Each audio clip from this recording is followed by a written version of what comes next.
Welcome to Inside the 18, live from United Soccer Coaches Convention in Baltimore, Maryland. I almost said Maryland, Baltimore. That's how long today's day's been. It's been a long day. It's been a long day. We're still here at the United Soccer Coaches Convention. Day 2? Is it day 2?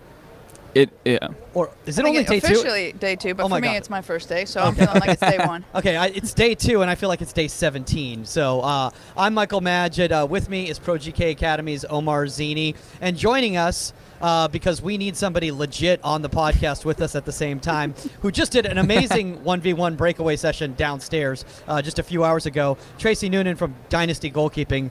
Welcome, Tracy. This is pretty cool. I'm not gonna lie, because I read your resume and I was like, are you sure she wants to do the podcast? Like, there's a lot going on there. First off, guys, before we get into today's topic, I just want to remind everybody, thank you for the rating, reviewing, and subscribing that you guys have been doing. It's absolutely phenomenal. 255 reviews, domestic and worldwide. Although by the time you listen to this, it might be 372 from all the people here at United Soccer Coaches Convention who are listening to us as they're walking down the stairs going, you know what? That's what I'm going to do. I'm going to open my phone right now and I'm going to review a goalkeeping podcast, because 5 stars, guys. That's all you got to do. Again, make sure you leave your Instagram or Twitter handle in the body so we can send you your prize, because a lot of you leave your Apple Podcast sign-in ID. Like I've been saying, I have no idea who that is, so we can't find you. So Twitter or Instagram is preferable. That's also how people find us. Make sure the more reviews we get, the more goalkeepers we reach, the more stories we can share and learn from one another. And we're going to share one of those reviews right now, because I am narcissistic and I want to feel good about myself. So this one goes, good job, 5 stars, exclamation point. That's pretty self-explanatory right there. I'm not going to lie. I'm pretty excited with that one already. It goes, work with a local youth club in Midwest, and your podcast provides tips that all ages and ability levels can use. Keep up the great work, exclamation point. Well, thank you, at Sean45. See, that's how you do it. At Sean45, thanks for the shout out. Appreciate it. Honestly, Tracy, you've had a long day. We're just going to get right into this. So today's topic is decision making in the breakaway, and we're also going to talk a little bit about dynasty goalkeeping and what you guys do and why it's a little bit of a unique goalkeeping camp concept out here, an academy concept. So first off, a lot of our listeners, sometimes their parents, they might not be as familiar with the goalkeeping vernacular that us goalkeeping nerds are. So I want to kind of break it down to them. What is a breakaway scenario, from your words? For breakaway, for me, is a scenario where the attacker has gotten in behind your defense and it's a 1v1 with the goalkeeper. Okay, that's pretty self-explanatory. I mean, we're hoping for a long answer there, but we'll work with it. No. She's like, I don't know what else you want from me. She's like, that's pretty cut and dry. That's how it happens. Okay, so now a lot of times with a breakaway scenario, it's not just a 1v1. I mean, we talk about a traditional 1v1, but a lot of times you see in training scenarios with especially younger goalkeeper coaches, it's an artificial 1v1 where they have a kid roll a ball out to another player and they start dribbling 1v1 at the goalkeeper, which is what we're trying to prevent. So how does a real breakaway scenario differ from that? In a game environment? Exactly. I mean, there's millions of different ways that it can occur. I mean, it's in a game environment, it's coming from a through ball that gets touched through in between your defenders and crossing into the 18. Sometimes it's a forward that's just, beaten a defender and gotten around him on the dribble. Those would be, to me, some of the most common environments. But then even inside the 18, you're going to get a simple, slight touch by a defender that can turn into a breakaway. That's not necessarily a traditional long dribble, like you're saying in training. The long dribble very, very that literally happens. Never happens. And I was like, what is this? Is the MLS shootout from 1997? That's literally that's the only time I can remember this happening. Correct. Or like an NHL penalty shootouts type of a situation. And yet I see it all the time. So even in a straight number situation, you can develop that breakaway kind of that 1v1 is what you're saying. Yeah. Yeah. Oh, yeah. Okay, so let's talk a little bit about the different types of breakaways that can occur then in regards to that, because if this long one done scenario, you said obviously there's a lot of different occurrences that can take place. So let's break down maybe some of the examples that you gave today during your session. Right. So the way that we like to kind of discuss it and break it down is here's the free ball, like winning the free ball. So the long through ball that's breaking into the 18, coming central, more towards the goalkeeper, funneling inside versus away from the goal. It can be a long dribble touch, the striker just takes one touch a little bit too far off their foot, and now the ball is exposed. It's open, it's free.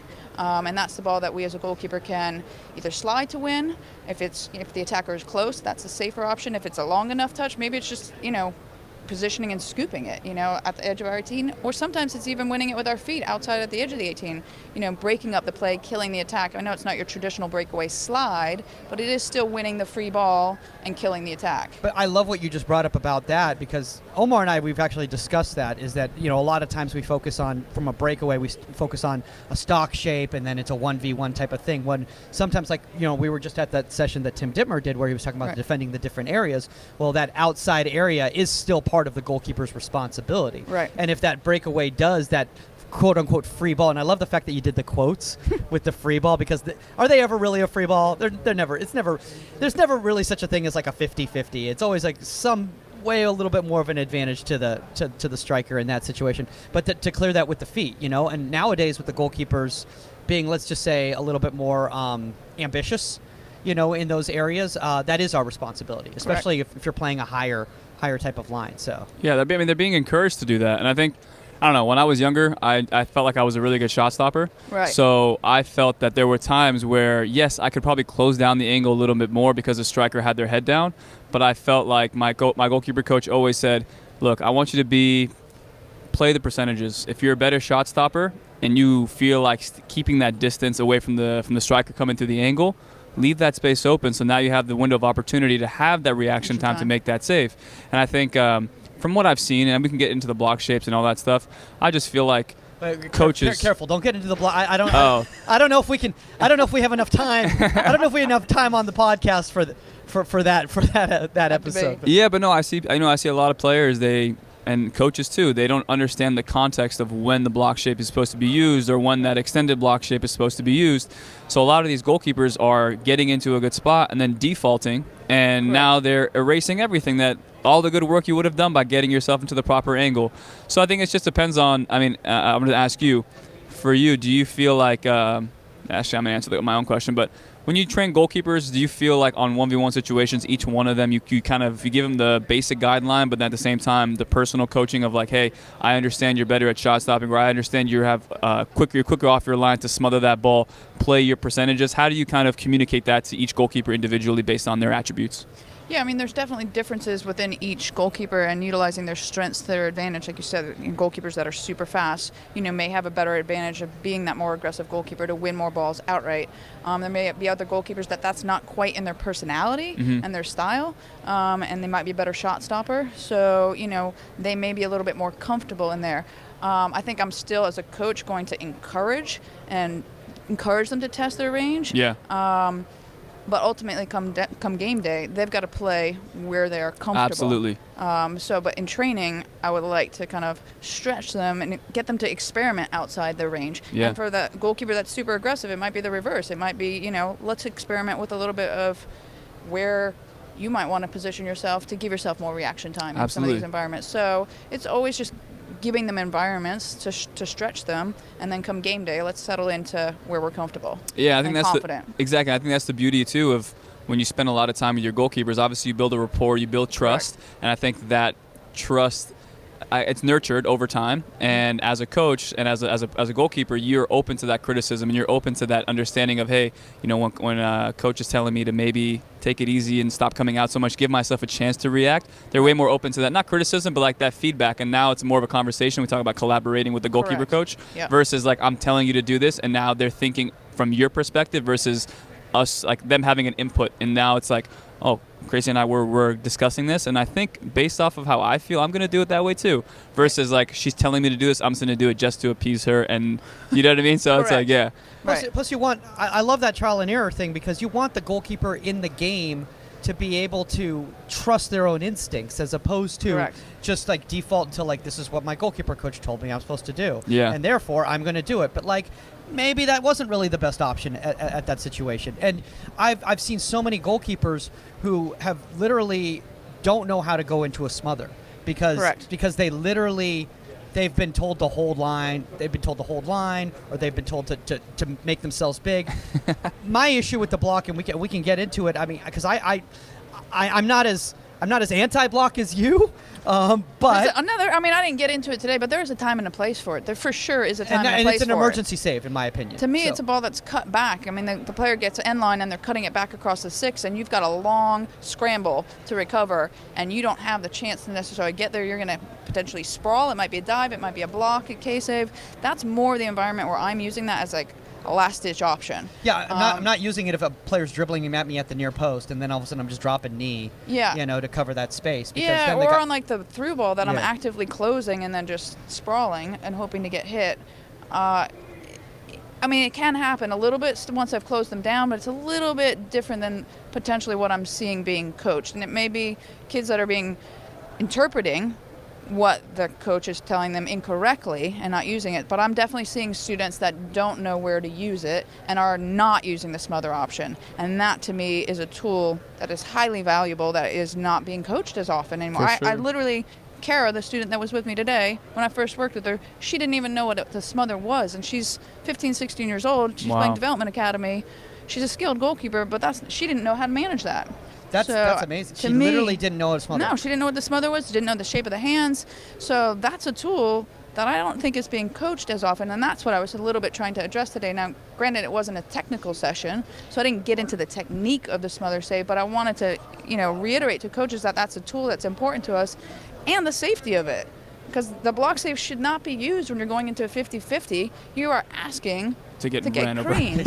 You're putting your head at their kneecaps, and you're not giving your defender who's tracking an option to escape route or the forward. I think one thing we you are stretching your body, though. You're getting a nice little solid flexibility workout. I don't know how they do it, to be honest. But no, we talked to one thing we spoke to about Phil Wedden last year was he was saying that I said, younger goalkeepers, I feel they need to watch more games, and they need to watch a lot of stuff because they can watch their own film, and yes, but when they watch other goalkeepers, there's obviously a reason why they're at their level, and like the decision making that they have is it's the next level. But he said, yes, but I would be very aware that some goalkeepers are making emergency type saves, and when they have emergency type saves, the context isn't necessarily there, and no one's on TV, and the commentators aren't goalkeeping specific, so they're not saying, hey, De Gea went into that save because he had no other option. Correct. And so now you have kids who are getting into these sessions and like, well, De Gea's doing it, so why can't I do it? But it's like you need to understand the context, and I don't think, like you said, from a technical perspective, I think people are teaching the technique but without decision making, and I feel we all know that's the wrong way to go about it, but I don't know if I'm going ahead. I didn't read the full rundown, but for you, do we really have to go for we can go anywhere we want in this goalkeeping world, but for you, let's say you were I'm a first-time goalkeeper coach, or like I'm getting into the 1v1 scenarios.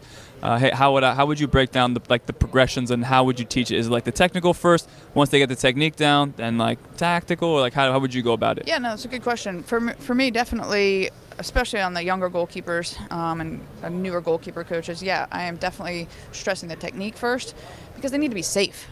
Kids need to be able to get into that and feel comfortable with their technique so that they're not going to get their head bashed, and have a strategy so they're not going in with their feet, they're not going in with their head high.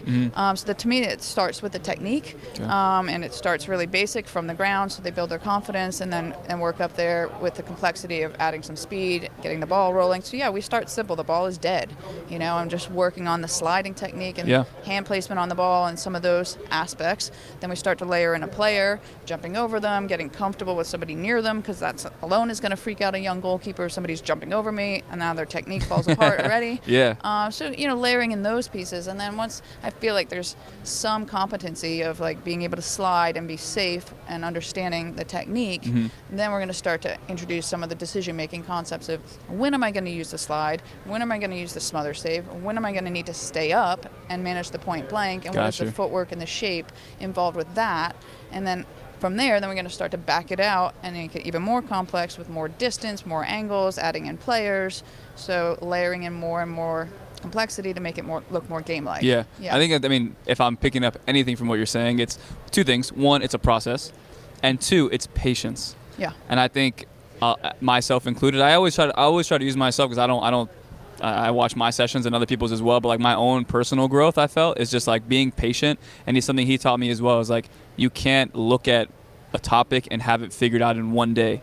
You need to, because then it's overwhelming for the kids, and they have no idea, and that's where you have the issues where I think maybe the younger goalkeepers that are without consistent goalkeeper training, or they don't have the resources to see a goalkeeper goalkeeper trainer 3-4 times a week or whatever a month, it's difficult because now they're maybe only getting the technique. Right. And then, like you said, they're putting themselves in really dangerous positions because they don't know the situations of when to do what. Right. Yeah, so. Right. Yeah. Yeah, it is a process for sure. And it's also coaching the parents on that it is a process and to be patient. Because, my daughter this, my son that, they're not coming out and sliding and winning that ball. I'm like, yeah, well, she's 10, she's 11, it's okay. Let's be patient, and the pieces are going to come. But let's be patient with it. I can't tell you how many times I've had literally parents contact me and be like, so I was at my 9-year-old's game this weekend, and you just need to work with him on how to understand how to come off his line at the right times, because he's always coming out at the wrong time.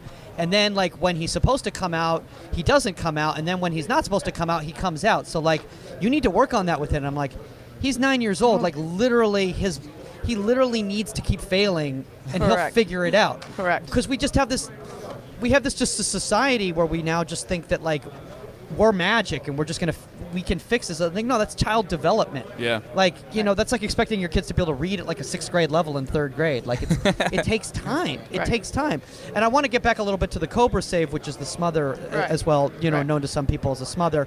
And I like what Tim was actually saying in the session in regards to, and I think this is something that we all need to do as goalkeeper coaches is be on the same page with our communication on our vernacular with our coaches. Mm-hmm. Because if we're using, because let's be honest, it's regional, and a lot of times the smother, the Cobra, it's all the same thing, but they might not be familiar. So we need to understand that the team coach needs to know that, like, when I talk about a smother, I'm not talking about a front smother, I'm talking about a side smother, like, sideways with it. Well, I don't know why I'm doing my hands like this, like everyone on the camera is going to be seeing me doing the Cobra. I love Cobra, but that's my favorite name for it because it sounds cool.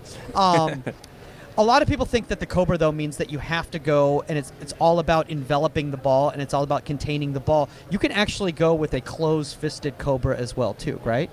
Not my. Okay. Not in my book. Okay. To be honest, I would actually coach opposite of that. Okay. And my philosophy as to why. Okay. Because we are going to have our own philosophies. Absolutely, yeah. And that's fine. And Let's we wanna have a entertain the dialogue. debate. Let's do it. Exactly. So for me, that starts to decrease your coverage on the ball. So I'm dropping about 2 to 3 inches, whatever your finger length. For you, it might be 3 inches, but It's probably 1 inch.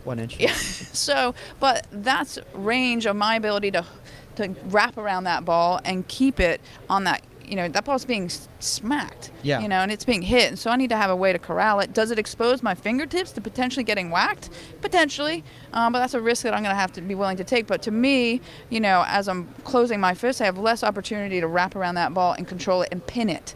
I'm not trying to catch it. My hand shape is wrapped around it. Is the double Cobra, the praying mantis, exactly a hook, whatever you want to describe it as. I like the praying mantis. That's a cool one. I really another like one. that There's a new one for you. Yeah, that's a new one. But I start using that one. When you think about even when, like, what does a field player coach tell somebody when you go into a 50-50 challenge? He said, don't go in I won't say the word half-ass, because your knee's going to tweak and something's going to happen. I think that one, according to Apple Podcasts, is that'll considered not an expletive. Yeah. But there's a reason. You say either you're going to go into the tackle fully committed, or you're not going to go into it at all. And same idea, same thing when it comes to goalkeeping, is if you go with your hands, you got to go all out. If you go halfway, what's going to happen to you? They're going to either get the better half of you, they're going to touch it around you, and then you're going to foul them for a penalty kick. Right. It's just kind of like making sure that once you have that singular focus of direct line to the ball, you're full in, all out, and then at the same time too, making sure you're making smart decisions. Because if you feel like you might get there a little bit late, slow your feet down, maybe stay up and try not to get a PK. Right. But it's the situations where you train it over and over and over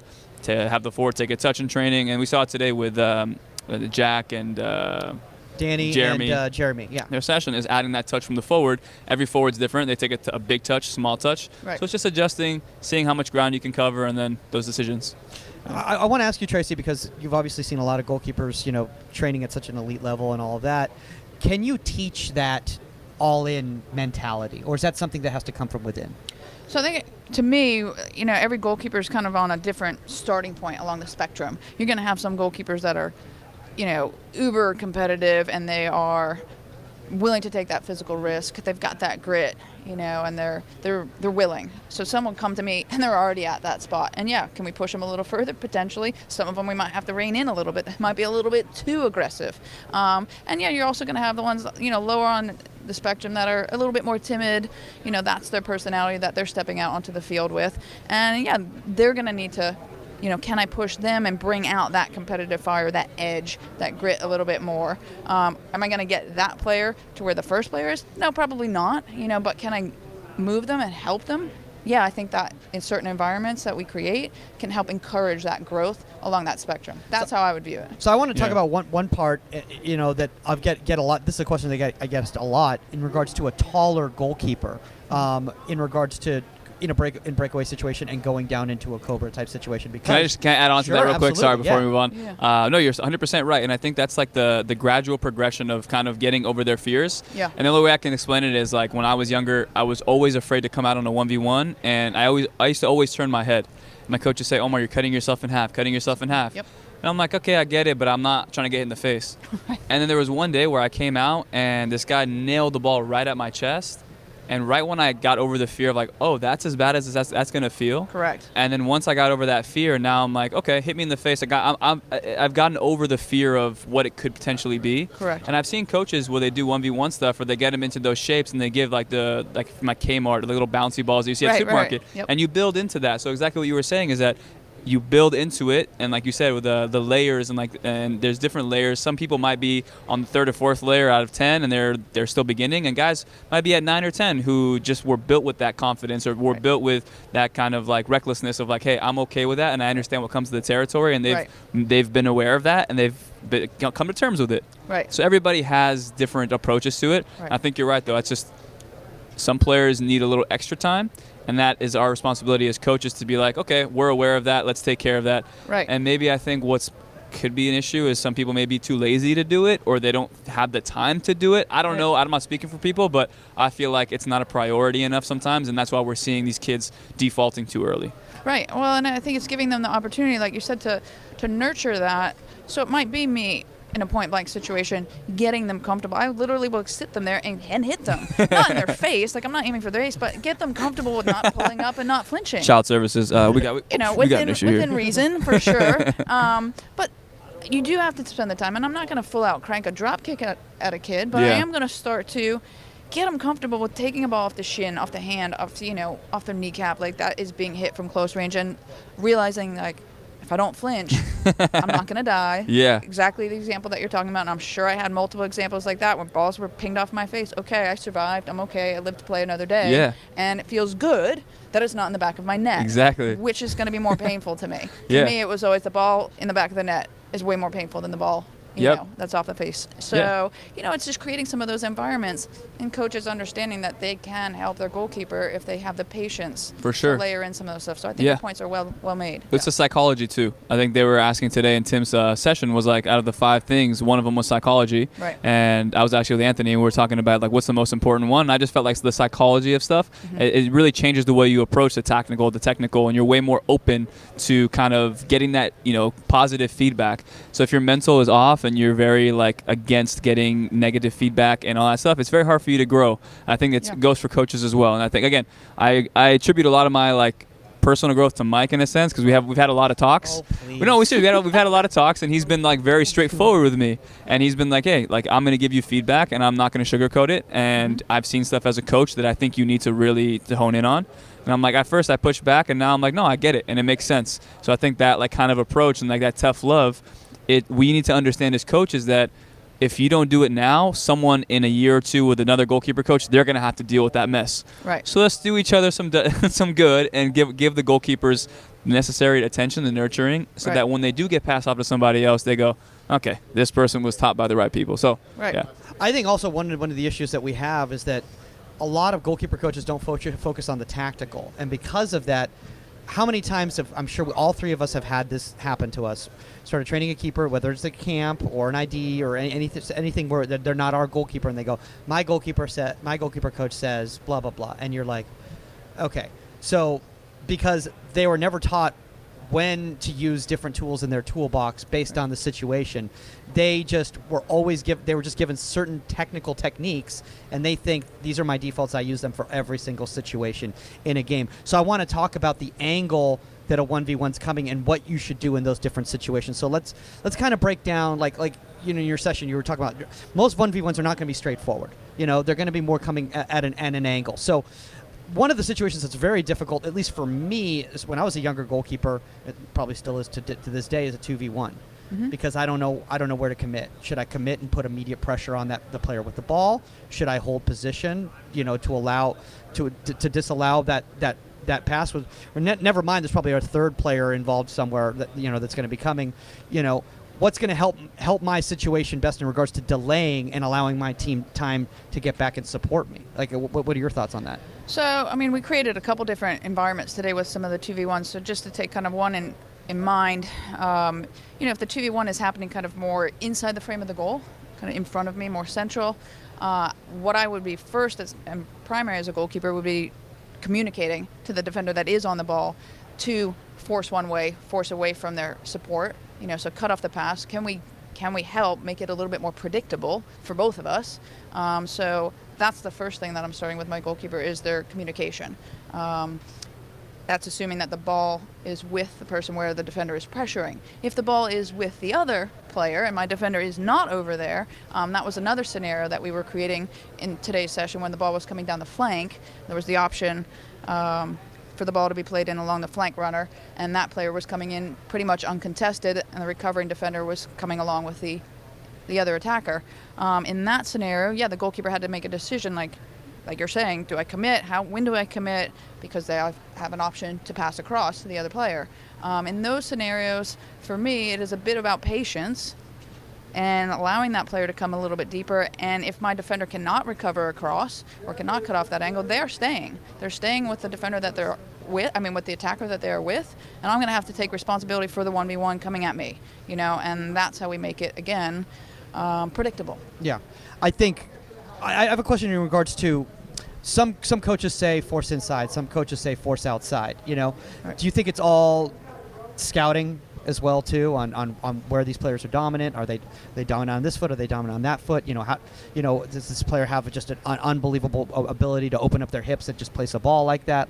So what are your thoughts on that? Do you always force away or? No. Okay. There's not an always environment for me. It's very much situational. It's dictated on what I'm seeing in front of me, where my help is, what the angles are, and certainly, if there's a player that's largely dominant on one foot, then I'm going to force them to their weak foot. So if that's in the scouting report, for sure I'm going to try and use that to my knowledge. If I can, intake that and recall that in that moment and get that information to my defender in that moment, yes. I saw this kid at a club session a few weeks back, and they went, force him wide, and then that player was left-footed.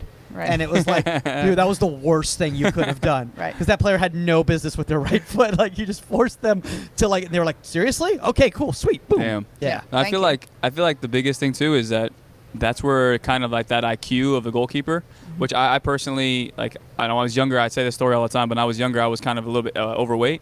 So I was slower off my line, and I kept getting scored on. So I said, okay, I'm going to try to adjust my starting position. So I started adjusting it, and I started realizing that I could actually get to the ball before making myself look bad. So I put it out of bounds, and that's where I started realizing, oh, wow, okay, when a right footer cuts in from the left side, maybe they're going to try and put it to the far post. So maybe I can try and cheat a little bit so that I can kind of overcompensate and cover up what may be a clear goal. So I feel like in sessions, talking about not as scripted and kind of leaving things open to chance, and you allow these goalkeepers to see the scenarios over and over and over. And I think that's where, again, you develop the IQ from the tactical side of things. Right. And you've seen the scenario over and over. And sometimes it's not going to look pretty.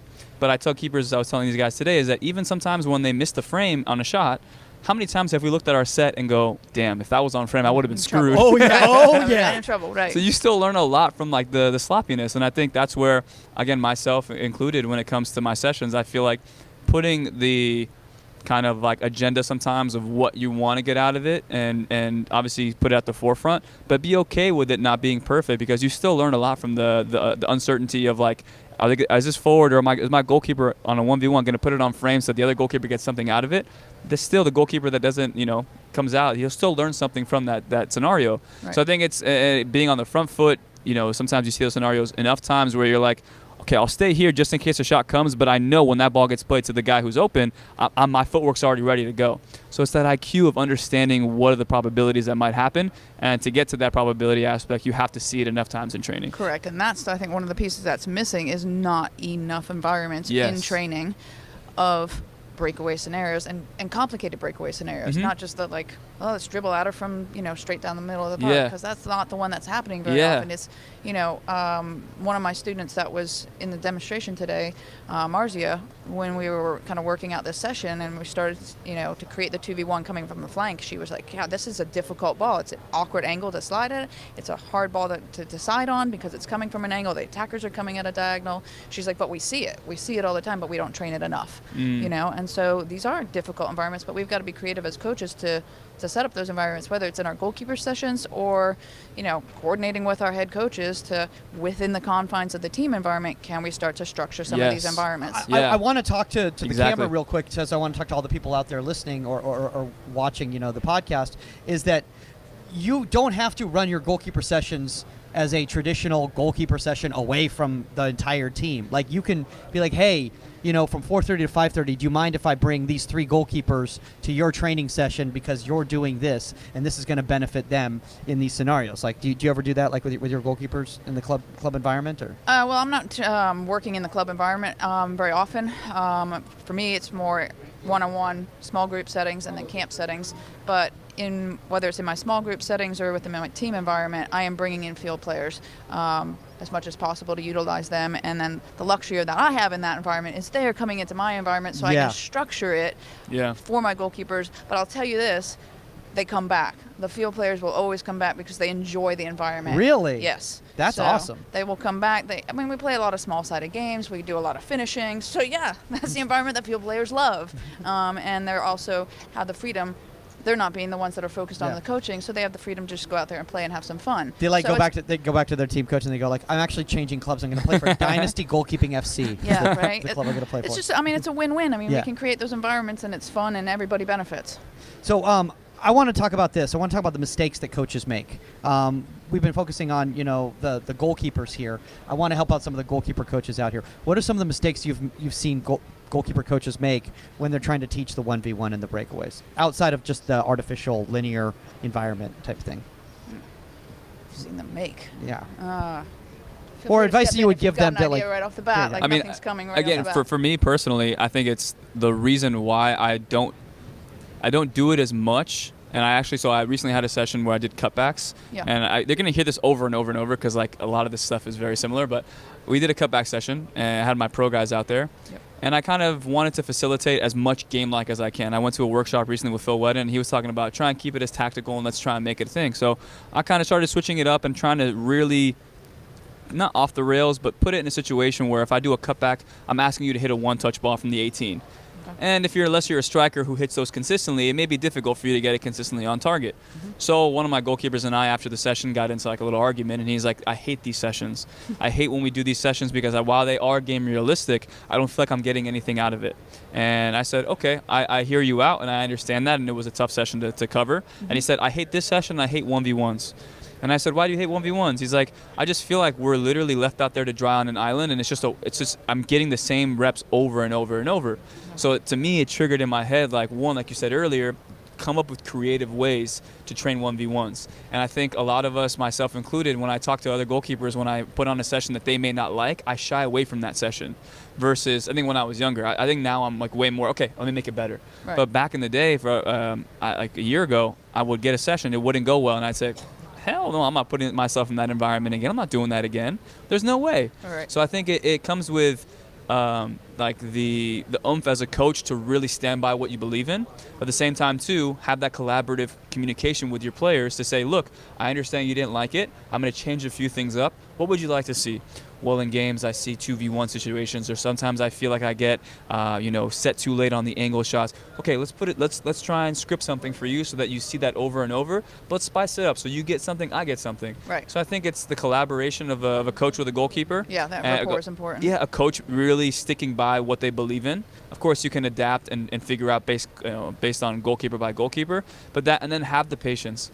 And again, I use myself. I didn't have the patience to see some stuff through, whether it was my own confidence where it didn't go as planned and I shied away from it, or that I didn't want to be patient with, I've trained goalkeepers who are higher level than you, so you need to get to that level, versus me taking a step back, which Mike said, go back to layman's terms. You need to sometimes take a step back, stop worrying about who you've coached, and worry about the goalkeeper at hand. I think that's the patience aspect that I would tell coaches, that no one's going to be perfect every single time, but be patient to go through all the progressions, layer things out. If it has to be 2 sessions, 3 sessions, 4 sessions, sprinkle it in, or things like that. I'm kind of going off, but that's what I think we get what you're talking about there. I want to talk about, from the decision-making standpoint, one of the biggest issues that we see with a lot of goalkeepers is that they second-guess themselves in these situations. A through ball, a 1v1, they start coming, and then they go, you know what, I'm not going to get to that ball, so I stop.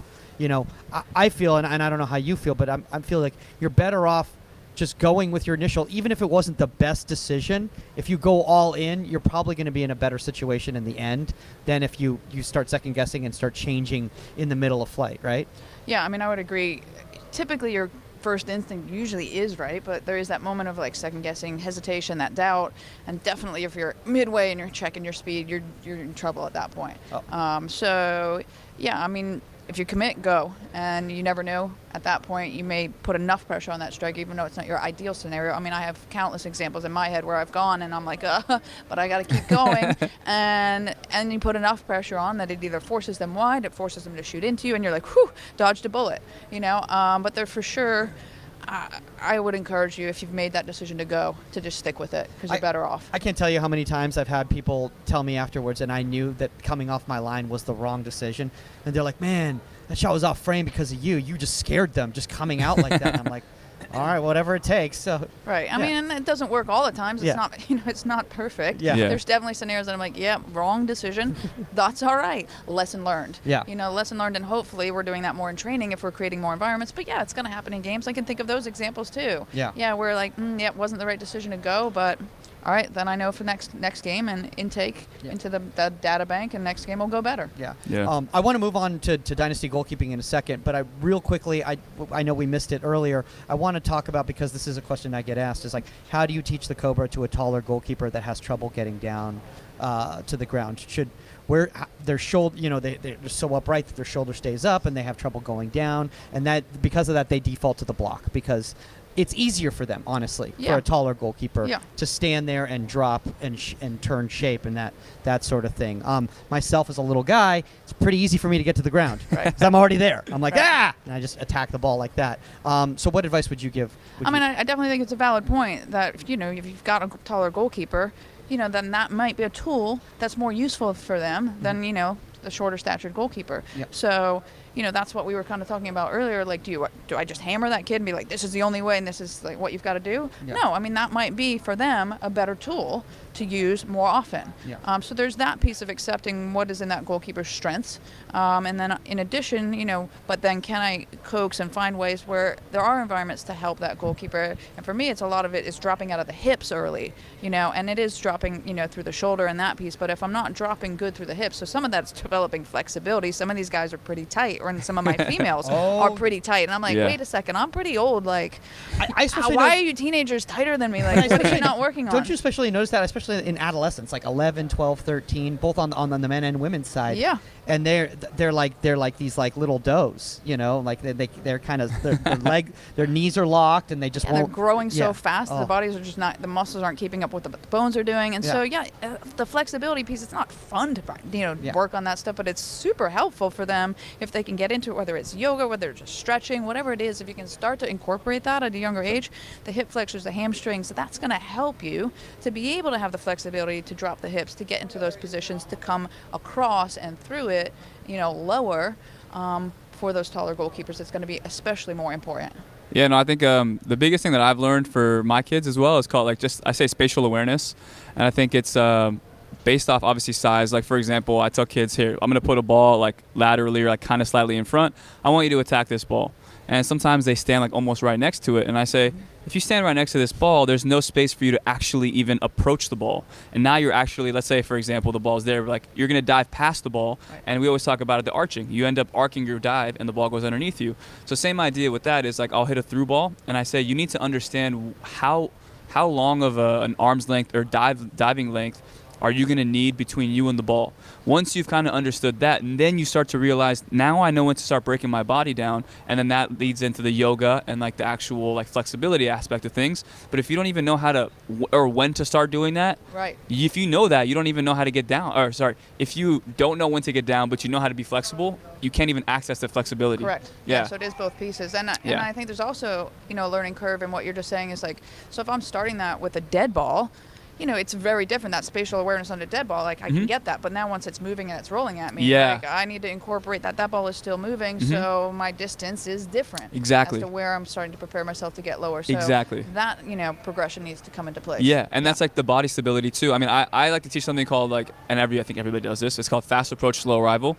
And it's like your first few steps, go quick, and if you feel like you can't get there and you need to slow your body down so you can get to a set position, you need to be able to have that second gear, like that gear to slow your body down so you can get to your set position. Yep. So I tell people it's like a cutback or something like that. Fast approach, get to your spot, get in the ball line, and then once you're about to get set, you need to slow your body down, slow your approach down, so you have the ability now to set and move laterally and go back to the side you just came from. Getting under control. Exactly, and that's where like the control, the stability, the physical attributes of understanding the muscle memory of your legs. That's why going to the gym is so important, or doing those drills where you're stopping and starting, like sprint 6 yards, back pedal, sprint 12 yards, back pedal. So now your legs know and have that mental recall, physical recall of when to slow down and when to get to a position and how to like break your feet down. Right. Yeah. It's funny that you said that, Omar, because this is a brilliant segue into Dynasty Goalkeeping right here. And I almost feel like you knew that. And you were like leading us into that, and I'm like, this is fantastic. Omar's like, he's talking about flexibility, he's talking about strength and performance coaching and stuff. So I was like, oh my gosh, this is leading right into it. Let's get into Dynasty Goalkeeping. One thing that I really found really cool about what you guys do in regards to Dynasty Goalkeeping is you have a strength and performance element to your training that a lot of goalkeeper coaching programs in the country do not add into their element. So why don't you talk a little bit about that? Well, I mean, one of the luxuries that we have, and this is part of the design of the camp, quite honestly, part of our business model, is we are smaller. We are significantly smaller. We limit the camp to 12 students. And I've got myself and 3 other staff coaches, so our ratio, plus an athletic trainer, but so our ratio is really good. We're at 3 to 1, so we have the ability to get into those spaces and have really, personalized approach. So when you've got a larger camp model, you can't get into those environments, so it's more cumbersome. So we can get into the weight room and go through a strength and conditioning program, upper body, lower body, core, get into the pool and do recovery sessions. In our lectures, plenty of other camps do lectures. That's not revolutionary. However, when you've got a setting of 12 and you're sitting in an intimate setting, now it gets interactive. So they're a lot more engaged, and they get a lot more out of it in that environment because you can't hide, you can't fall asleep, you can't be on your cell phone. There's all of those details. In addition, we bond and we connect, and there's a rapport that we're talking about as a coach-player. So it really becomes a different experience for the students that attend because it is so intimate. It's almost like a goalkeeping retreat. More so. I don't know that think of it as a retreat. I think some of these students would be like, a retreat we would think about is like relaxing, and we'd be mellowed out. Well, there is yoga involved, so there's flexibility. We've got that involved as well. But I think they leave a little bit more exhausted than you would at a retreat. No, it is a great bonding environment, and they come together as a unit, as a team, and as a family. And that's what I actually really enjoy seeing about the program is every week has its own chemistry and different dynamic, but because we are so small and doing so many different things and experiencing all this stuff together, they bond, they connect, and after the week is over, they're still encouraging and checking in with each other on social media and supporting each other through injuries, through high-fiving online, with all their great saves, watching each other now that there's so many games online. I love that they're continuing that goalkeepers union, our family approach to helping each other. Yeah, no, I mean that's incredible. I mean, by the way, I would love to see like one of these huge camps like them, like just like what happens if like they try to take over a weight room, like everyone would just be crammed together like this and 17 people waiting for a bench. It would have been a pretty interesting environment. So that small setting is really cool, and I love the fact that I guess holistic goalkeeping would be kind of a way. It's definitely a whole person approach. It is not just about developing, the next national team goalkeeper, the next professional goalkeeper. To me, it is about developing good people. So that includes their nutrition. I think that's another massive different approach that we take. We don't just talk to our players about good nutrition. We actually live what we preach At the camp. So we don't go to the cafeteria, at St. Mary's School, which is the school that we use in Raleigh, North Carolina. We source our own foods. So I'm getting stuff from the local farmers market. I'm getting stuff out of my own garden. I'm getting stuff from Whole Foods, the local co-op. And this is what is stocked in our fridge. So we are living what we preach. We've got a couple blenders there. So we've got protein shakes going. We've got organic foods. We've got almond milk, we're gluten-free, whatever the students need. We are discussing these. We have a whole nutrition lecture about this, and we are taking them to Whole Foods, or we're taking them to the local co-op so they can get into those environments and go, what is at this store? What should I be shopping for? And the awesome part is then they go home and they do start to gradually incorporate it, and it's gradual for most of us, but then they take it back to mom and dad, and then mom and dad, sometimes some of them are on board and they're like, oh, thank you, I've been preaching that forever, but now she's listening to you because it's coming out of your mouth. Or some of these parents, they're not aware of some of these things, and then it starts to be this great family approach and change, and I love that impact that it has on them. So that's definitely, I think, unique to our program is the nutrition aspect. I mean, everything you're saying is exactly what I want to do at some point with like an academy, and I don't know. I like big camps are good. I don't mind it because I think it's also you learn from other players, other coaches, and I think that's important. But I know for a fact that classrooms in school at UC Davis, when I was in a 400-room classroom, I had no accountability. I didn't have to worry about any of the information that was being taught because no one was going to call my name out of 400 students. Right. But when you have a smaller class and you have a more intimate setting, and now you know the TA's name, you know the teacher's name, teacher knows your name. Now, one, you're accountable. Two, you feel like your word actually matters. So now you're actually creating more personality in the group. And again, I referred back to myself. When I was in a smaller group, I learned so much more as a student and as a goalkeeper because I felt like I could actually give something and people were listening. You know what I mean? So I felt like that was giving me more confidence to speak in this kind of a setting. And I think when it comes to goalkeeping, you have to be that presence who's confident. It's holistic, right? So like you have to be confident and you have to feel like what you're saying is valued. And I think when you're as a goalkeeper, you're communicating. You guys, whether you know it or not, I'm sure you do because you are who you are. But you instill that confidence and that kind of personality in your goalkeepers through this kind of a camp. They go back to their team and now they're like the big man on campus are on their team, and they feel like, you know what, I learned all this stuff. Let me give you guys a little bit of what I've been up to in the summer. I think that's huge, and I think that's I didn't know too much about the camp, but now I'm glad that I know that you only have 12 students because that's huge. I like that. Because that means Omar's enrolling actually this summer. Well, you know what? The other thing that I like, you're talking about the difference between like a club environment and a camp environment.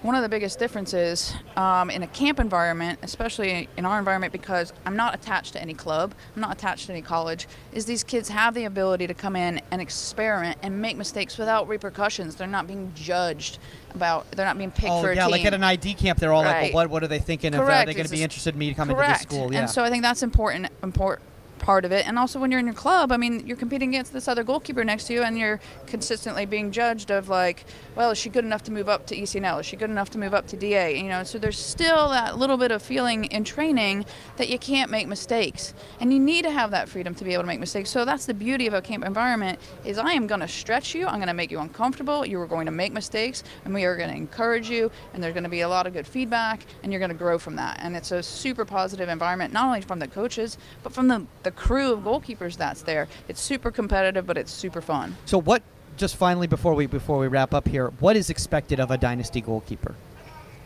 First of all, to show up and to be engaged, to want to be there, to have that work ethic and that drive. Whatever your ability is that you come in with is fine, but you need to want to be there and you want to work hard because it's not going to be an easy week.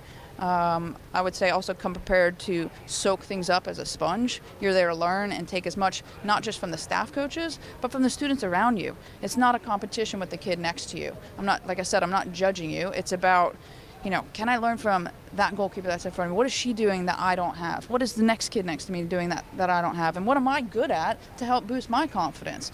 So I think there's pieces there that are important to me that they can gain out of the environment. There's a lot of information that's going to be layered in and thrown at them in that week, a lot. And so for them to really come prepared to take as much out of the environment as possible from all of us, the students, the staff, everyone that's there. It sounds like one of these just, I don't want to say transformative weeks, but it can be for a kid. You know, coming in, having a certain level of self expectation of themselves, and leaving expecting more of themselves. Yeah, they get a lot of information. I think it does. I think does become transformative. That's for sure what I hear from a lot of the parents, and they go back super motivated to take their game to another level. That's awesome. Well, I think we're all wiped here. It's like 6:30 right now. I know when after we left the last session, you're like, we can. How much longer until we can set this up? we all want to get dinner and do other stuff. Yep. Like by the end of these days of these conventions, for those of you guys who haven't been to the convention, and by the way, if you haven't been to a United Soccer Coaches convention, you have to go. These things are unreal. I mean, just from the people you just meet, just bumping into, you know. I mean, regardless of this is cool and all that stuff, but literally just going down the elevator, like you could just meet people and just have great conversations. All right, guys. If anybody's interested in Dynasty Goalkeeping, where's the best place for people to reach out to you? So you can get to us on social media. It's at DynastyGK. T. Noonan at dynastygoalkeeping.com. Dynastygoalkeeping.com is the website. You know, those are all our areas. That makes it very simple. And you can reach Omar Zini at ProGK Academy. I didn't put the underscore this time. Yeah, I appreciate that. That's just the It's just Instagram. But on the YouTube videos and the phenomenal stuff there. All right, guys, that's been all the time on Inside the 18. Remember, contact at insidethe18media.com. If you have a guest suggestion or a topic suggestion, you can reach us also at Goalkeeper Podcast on all social media platforms, except for Twitter, which somebody took it, and it's at Goalkeeper Pod. So, all right, guys, that's all the time. We're out. Later. See you guys.